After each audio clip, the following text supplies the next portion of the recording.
Agilus diagnostics brought to you by special report. स्वतःला test करत रहा। दिल्लीत थोड्याच वेळात अमित शहांच्या उपस्थितीत बैठक होणार आहे।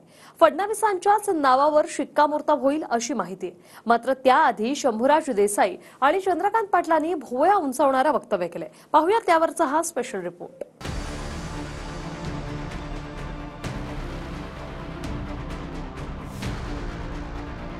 माननीय शिंदे साहेबांच्या नेतृत्वाखाली जे त्यांचे मराठा समाजाचे विशेषतः प्रश्न सुटले नव्हते ते प्रश्न मागच्या 2-2.5 वर्षांमध्ये या ठिकाणी आपण सोडवले। अनेक वर्ष न झालेले प्रश्न सोडवलेत, त्यामुळे ती आपलेपणाची भावना आहे। राजस्थान आणि मध्य प्रदेश सारखा प्रयोग महाराष्ट्रात करणार आहे की नाही मला माहित नाही। महाराष्ट्राचा मुख्यमंत्री कोण हे ठरवण्यासाठी दिल्लीमधल्या बैठकीसाठी शिंदे, फडणवीस आणि अजित पवार राजधानीमध्ये दाखल झाले। मात्र त्याआधी शंभूराज देसाई आणि चंद्रकांत पाटलांच्या वक्तव्यानं चलबिचल निर्माण करण्याचा प्रयत्न झाला। केंद्रीय नेतृत्वाकडून आधीच फडणवीसांच्या नावावर मोहर लागल्याची माहिती आहे।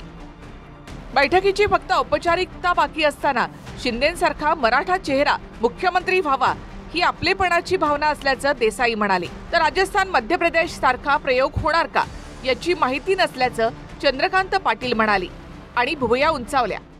समाजामधनं आता मराठा समाज असेल किंवा इतर समाज असेल, माननीय शिंदे साहेबांच्या नेतृत्वाखाली जे त्यांचे मराठा समाजाचे विशेषतः प्रश्न सुटले नव्हते ते प्रश्न मागच्या 2-2.5 वर्षांमध्ये या ठिकाणी आपण सोडवले। खूप सवलती दिल्या, मराठा समाजाला दिल्या, सकल मातंग समाजाला दिल्या, ओबीसी समाजाला दिल्या।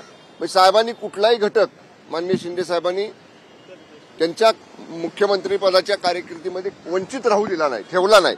सरळ हातानं सगळ्यांना या ठिकाणी त्यांनी दिलं।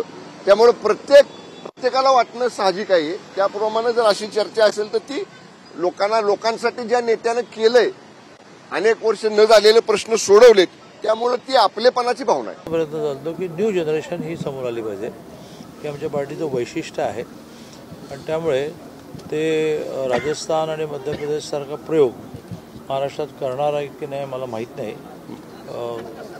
आमचं ते एक दुसरं वैशिष्ट्य आहे, ज्याला जेवढं कळलं पाहिजे त्याला तेवढंच कळतं आणि ज्याच्यात काही रोल नाही तो विचारण्याच्याही फंदात पडत नाही किंवा नेमकं काय करणार आहात।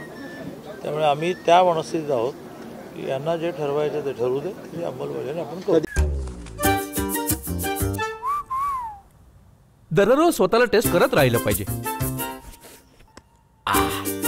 कारण टेस्ट करूनच मनुष्य बरा होतो।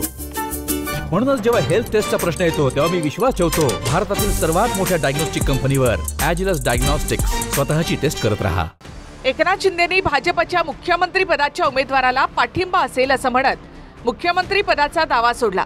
मात्र आरक्षणाचा विषय काढून शंभूराज देसाईंनी मराठा कार्ड पुढे केलं, तर चंद्रकांत पाटलांनी भाजपनं राजस्थान, मध्य प्रदेशमध्ये नव्या मुख्यमंत्र्यांची निवड करताना दिलेल्या धक्क्याची आठवण करून दिली। मध्य प्रदेशमध्ये शिवराजसिंग चौहानांच्या नेतृत्वात निवडणूक लढल्यानंतर भाजपनं मोहन यादव यांच्यासारखा नवा चेहरा निवडला। राजस्थानमध्ये सुद्धा वसुंधरा राजेंच्या नेतृत्वामध्ये भाजपनं निवडणूक लढली, पण ऐनवेळी पहिल्यांदाच आमदार झालेल्या भजनलाल शर्मांना मुख्यमंत्री केलं।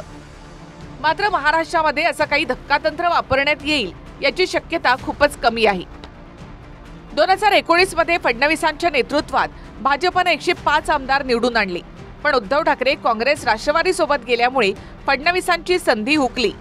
2.5 वर्षांआधी शिंदेंच्या बंडानंतरही भाजपनं शिंदेनाच मुख्यमंत्री केलं आणि पक्षाच्याच आदेशानं फडणवीसांनी उपमुख्यमंत्री पद स्वीकारलं।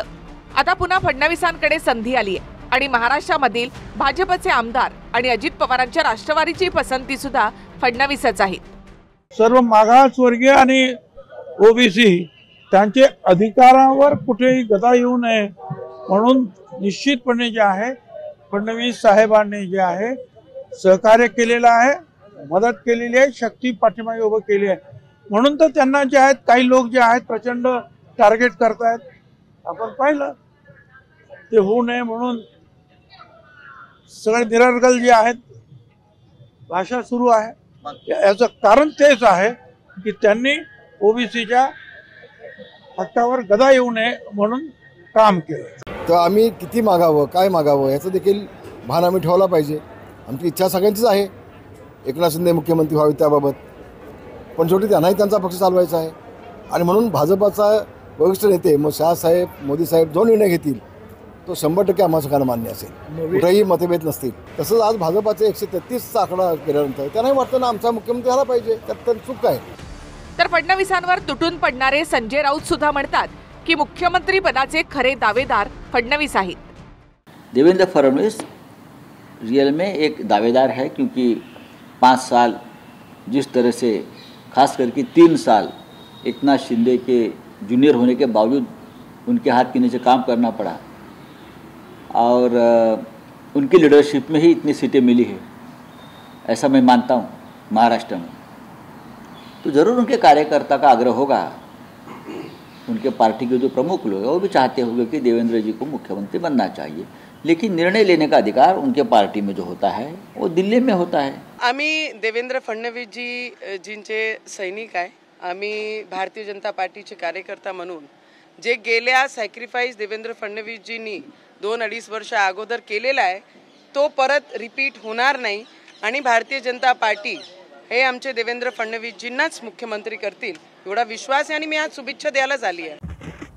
आजची टेस्ट लंग्सची म्हणजे फुफ्फुसांची. एखाद्या व्यक्तीकडे किती ताकद आहे हे बाहुंनी नाही, फुफ्फुसांवरून कळेल. तुम्ही पण टेस्ट करा, वाढदिवसांना कामी येईल. त्यामुळे जेव्हा हेल्थ टेस्टच्या बाबतीत माझा भरोसा आहे भारतातील सर्वात मोठ्या डायग्नोस्टिक कंपनीवर, एजलेस डायग्नोस्टिक्स. स्वतःला टेस्ट करत रहा.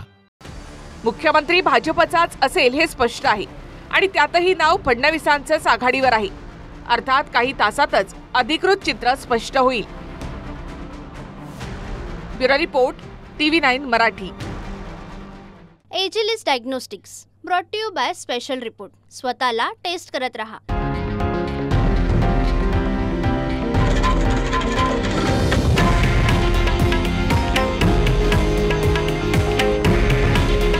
हे आहे देशातील नंबर 1 न्यूज नेटवर्क आणि आपण पाहत आहात TV9 मराठी.